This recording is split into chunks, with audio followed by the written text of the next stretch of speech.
భారతదేశంలోని పురాతన జ్ఞానం నుండి వచ్చిన ఒక అద్భుతమైన కథను మీరు వినబోతున్నారు. అక్బర్ బీర్బల్ కథల సమాహారం నుండి ఈ కథ వస్తుంది. ఇది మనకు జీవితంలోని సంక్లిష్టతల గురించి బోధిస్తుంది. ఈ కథ మీకు ఆశ్చర్యం కలిగిస్తుంది, ఆలోచింపచేస్తుంది. మన కథ ప్రారంభమవుతుంది. నిర్మలమ్మ భవనం. ఒకరోజు అక్బర్ సభలో కొలువుదీరున్నాడు. ఆ రోజు ఆగ్రా నగరంలో ఎక్కడెక్కడ మురికివాడలు, పాత భవనాలున్నాయో వాటిని కూల్చేసి కొత్త భవనాలని కట్టాల్సిందిగా ఆదేశాలిస్తూ ఉన్నాడు. అందుకు ముందు అటువంటి ప్రదేశాలు, భవనాల జాబితాని సిద్ధం చేయాల్సిందిగా ఆదేశమిచ్చాడు. మాకు వాటి జాబితా రేపటికల్లా కావాలి. అంతేకాదు, అక్కడ ఎవరైనా జనం నివాసం ఉంటుంటే వెంటనే ఖాళీ చేయాల్సిందిగా రాజాజ్ఞగా చాటింపు వేయండి. సభను ముగిస్తూ ఆదేశంగా అన్నాడు అక్బర్. ఆజ్ఞ మహారాజా అంటూ అక్బర్ ఆదేశం అందుకొని ఆగ్రా నగరాన్ని జల్లెడ పట్టడానికి వెళ్లారు సైనికులు. ఆగ్రా నగరం మొత్తాన్ని జల్లెడ పట్టారు ఆ సైనికులు. మొత్తం 4 మురికివాడలని కనుగొన్నారు. ఆ 4 మురికివాడల్లో ఆగ్రాకి తూర్పున ఉన్న మురికివాడ మరీ అసహ్యంగా ఉంది. ఎప్పుడు పడిపోతాయో తెలియని పాత భవనాలతో, చెత్తా చెదారంతో ఆగ్రాలోనే కాదు, మొత్తం రాజ్యంలోనే అత్యంత మురికిది అన్నట్టుగా ఉంది. వెంటనే మురికివాడ మధ్యలో నుంచొని అక్బర్ చెప్పినట్టే చాటింపు వేయటం ప్రారంభించారు వాళ్ళు. అందరూ వినండి, ఇది రాజాజ్ఞ. ఇక్కడ నివాసమున్న వాళ్లంతా రేపు సాయంత్రానికల్లా ఖాళీ చేయాలి. ఇక్కడ భవనాలన్నీ కూల్చివేయబడి కొత్త భవనాలు నిర్మించబడతాయి. మురికివాడ మొత్తం అందంగా తీర్చిదిద్దబడుతుంది. ఎల్లుండి నుంచే పనులు ప్రారంభించబడతాయి. కాబట్టి రేపు సాయంత్రానికల్లా అందరూ ఖాళీ చేయాల్సిందిగా రాజాజ్ఞ హో అంటూ చాటింపు వేశారు. అనుకోని చాటింపుతో అవాక్కయ్యారక్కడి జనాలు. కాని రాజాజ్ఞ అనటంతో ఎవరికీ నోరు మెదిపే ధైర్యం లేకపోయింది. వద్దని చెప్పాలనుకున్నా భయంతో ఎవ్వరూ నోరు తెరవలేదు. అయితే ఒక ముసలమ్మ మాత్రం నోరు తెరిచింది. ఆమె ముందుకు వచ్చి, అక్బర్ గారిక్కడ భవనాలని ఎందుకు కూల్చాలని అనుకుంటున్నారు? ఆ చాటింపు వేస్తున్న వాళ్లతో అంది. ఆమె పేరు నిర్మలమ్మ. చాలా పెద్ద వయస్సు ఆమెది. 85 సంవత్సరాలుంటాయామెకి. 30 సంవత్సరాల క్రితమే ఆమె భర్త పోయాడు. దురదృష్టవశాత్తు పోయిన ఏడాది ఒక ప్రమాదంలో ఆమె కొడుకు, కోడలు కూడా పోయారు. ఇప్పుడు ఒంటరిగా ఇంట్లో ఉంటుంది. ఏమ్మా ముసలమ్మా, నీకవనా చెవుడా? అదే కదా డప్పు వాయించి మరీ చెప్తుంది. అక్బర్ గారు నగరంలోని మురికివాడలన్నింటినీ అందంగా చేయాలని నిర్ణయించుకున్నారు. అందుకే మురికివాడల్లోని పాత భవనాలన్నిటినీ కూల్చేయాలని నిర్ణయించారు. ఎల్లుండి నుంచే పని ప్రారంభిస్తారు. మీరందరూ రేపు సాయంత్రానికల్లా ఇది ఖాళీ చేసి వెళ్ళిపోవాలి అన్నాడు ఆ చాటింపు వేసేవాడు. కానీ నేను చాలా పెద్దదాన్ని. నా భర్త, కొడుకు, కోడలు పోయారు. వారి జ్ఞాపకాలతో ఒక్కతినే ఇంట్లో ఒంటరిగా జీవిస్తూ ఉన్నాను. ఇప్పుడు ఉన్నట్టుండి ఖాళీ చేసి వెళ్ళిపోమంటే ఎక్కడికి వెళ్ళను? అవన్నీ మాకు తెలియవు.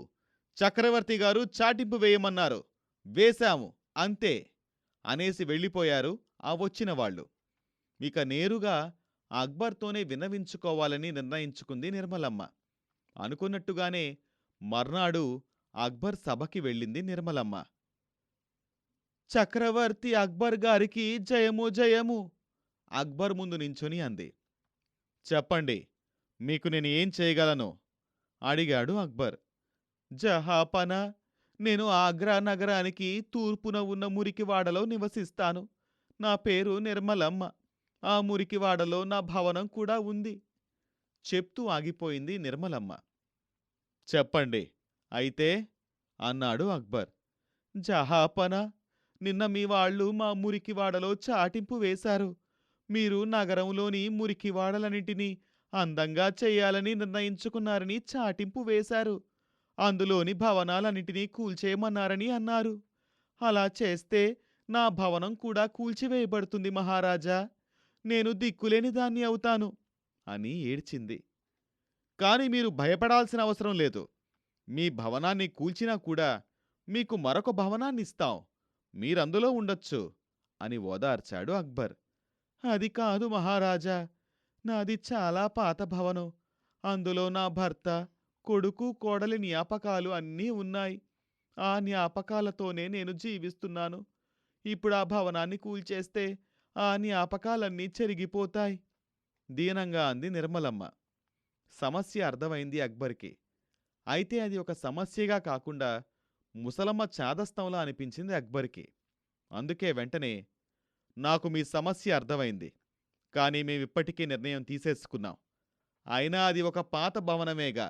ఉంటే ఎంత, పోతే ఎంత?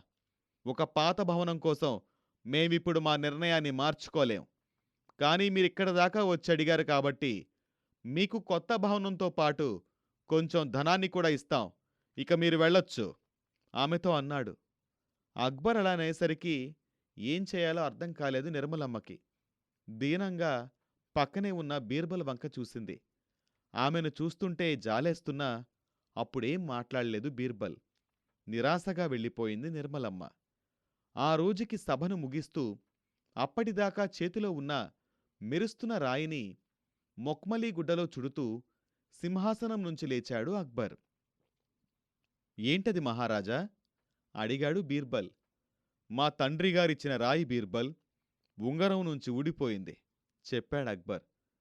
పాతరాయే కదా జహాపన, పైగా ఊడిపోయిందంటున్నారు. పడేయచ్చుగా. అయ్యో, అలా ఎలా పడేస్తాం? ఇది మా తండ్రిగారి జ్ఞాపకం బీర్బల్ అంటూ వెళ్ళిపోయాడు అక్బర్. అనుకున్నట్టుగానే అనుకున్న సమయానికి మురికివాడలో పనులు ప్రారంభించబడ్డాయి. వేగంగా మురికివాడలోని భవనాలన్నీ కూల్చివేయసాగారు అక్బర్ సైనికులు. కొన్ని రోజులు గడిచాక మురికివాడలో దాదాపు అన్ని భవనాలు కూల్చేశాక ఇక నిర్మలమ్మ భవనం మాత్రమే మిగిలుంది. అది మురికివాడ చివర్లో ఉండటం వల్ల ఇంకా కూల్చలేదు. రేపు కూల్చటం మొదలు పెడతారనగా అసలక్కడ పనులెలా జరుగుతున్నాయో చూడాలనిపించింది అక్బర్కి. వెంటనే ప్రయాణమయ్యాడు అక్బర్. తనతో పాటు బీర్బల్ని కూడా తీసుకెళ్లాడు. సరిగ్గా నిర్మలమ్మ భవనం ముందు నించున్నారిద్దరు. ఆ భవనాన్ని చూస్తూ, ఇది నిజంగా పాత భవనం బీర్బల్. రేపు మనం కూల్చకపోయినా ఎల్లుండదే కూలిపోతుంది. దానికప్పుడు ఆమె జ్ఞాపకాలు అంటూ అనవసరంగా మాట్లాడింది పక్కన బీర్బల్తో అన్నాడు అక్బర్. బీర్బల్ మాట్లాడలేదు. అక్కడ ఓ గోనె సంచి ఖాళీగా ఉంటే దాన్ని తీసుకుని అందులోకి మట్టిని నింపటం ప్రారంభించాడు. అది చూసి ఆశ్చర్యపోయాడు అక్బర్. ఏం చేస్తున్నావు బీర్బల్? బీర్బల్తో అన్నాడు. ఇలా నిర్మాణ పనులు జరుగుతున్న చోట ఉన్న ఖాళీ గోనె సంచుల్లో మట్టి నింపితే వచ్చే జన్మలో మంచి జన్మ లభిస్తుందట మహారాజా. చిన్నప్పుడు గురుకులంలో మా గురువుగారు చెప్పారు. అందుకే ఇలా నింపుతూనే సమాధానం చెప్పాడు బీర్బల్. బీర్బల్ చెప్పింది నమ్మశక్యంగా లేకపోయినా అక్బర్ కూడా బీర్బల్ చేస్తుందే చేయటం ప్రారంభించాడు. అతడు కూడా పక్కనే ఉన్న ఒక గోనె సంచిని తీసుకొని అందులోకి మట్టిని నింపటం ప్రారంభించాడు. అప్పటికే బీర్బల్ తన సంచిని నింపేయటంతో అక్బర్ సహాయాన్ని కోరాడు. జహాపనా గారు, కొంచెం దీన్ని ఎత్తటంలో సాయం చేస్తారా అన్నాడు. దాన్ని ఎత్తటంలో సాయం చేయటానికి బీర్బల్ దగ్గరకొచ్చాడు అక్బర్. సంచిని ఎత్తటానికి చూశాడు. కాని అది చాలా బరువుగా ఉంది. వామ్మో, ఇది చాలా బరువుగా ఉంది బీర్బల్. ఇది నేను ఎత్తలేను. సంచిని కిందకు దించేస్తూ అన్నాడు అక్బర్. దానికి నవ్వాడు బీర్బల్. ఎందుకు నవ్వుతున్నావు బీర్బల్? అడిగాడు అక్బర్. జహాపనా, మీరీ కొంచెం మట్టికే బరువుగా అనుభూతి చెందుతున్నారు. ఊహించండి, ఈ ఇంటి ఆవరణలో మొత్తం ఎంత మట్టి ఉంటుందో. ఆ మట్టిని మొత్తం మీరు తీసేయించుతున్నారు. ఇది మీకు మట్టే, కాని ఆ ముసలమ్మకి జ్ఞాపకాలు. మరి ఆమె జ్ఞాపకాలని తీసేసిన బరువు మీరు మోయగలరా? సూటిగా అన్నాడు బీర్బల్. మాట్లాడలేదు అక్బర్. చిన్న రాయిని మీరు జ్ఞాపకంగా దాచుకున్నారే, మరి ఆ ముసలమ్మ పెద్ద ఇంటిని జ్ఞాపకం అంటే తప్పే ఉంది జహాపనా? దానికీ మాట్లాడలేదు అక్బర్. అయితే తన తప్పు తెలుసుకున్నాడు. వెంటనే కూల్చివేతనాపేయమని ఆదేశమిచ్చాడు. అంతేకాదు, ఆ ముసలమ్మని తెచ్చి సగౌరవంగా ఇంటిలో దిగబెట్టాడు.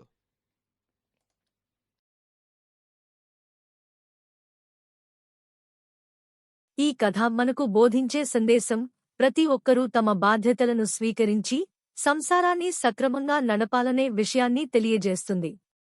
మీరు ఇంకా ఎన్నో అద్భుతమైన కథలను ఎప్పుడైనా వింటాలనుకుంటే అప్పల్ లేదా ఆండ్రాయిడ్ యాప్ స్టోర్ల నుండి స్టోరీ వేవ్స్ యాప్ను డౌన్లోడ్ చేసుకోవచ్చు. స్టోరీ వేవ్స్ సభ్యత్వం నెలకు $1 కంటే తక్కువగా ఉంటుంది. ఇది మీ కుటుంబానికి నాణ్యమైన కథలను తీసుకురావడానికి అత్యంత సరసమైన మార్గాలలో ఒకటి. అన్ని కొత్త కథలు స్టోరీ వేవ్స్ యాప్లో అందుబాటులో ఉన్నాయి మరియు అత్యంత ఉత్తేజకరమైన కంటెంట్ యాప్లో మాత్రమే అందుబాటులో ఉంటుంది. యూట్యూబ్ ఛానల్కు సభ్యత్వం తీసుకోండి మరియు ఇన్స్టాగ్రామ్, టిక్టాక్, స్పాటిఫైలలో స్టోరీ వేవ్స్ను ఫాలో అవ్వండి. రాబోయే కంటెంట్ గురించి అప్డేట్ల కోసం. మీరు ఈ కథను వీక్షించినందుకు ధన్యవాదాలు.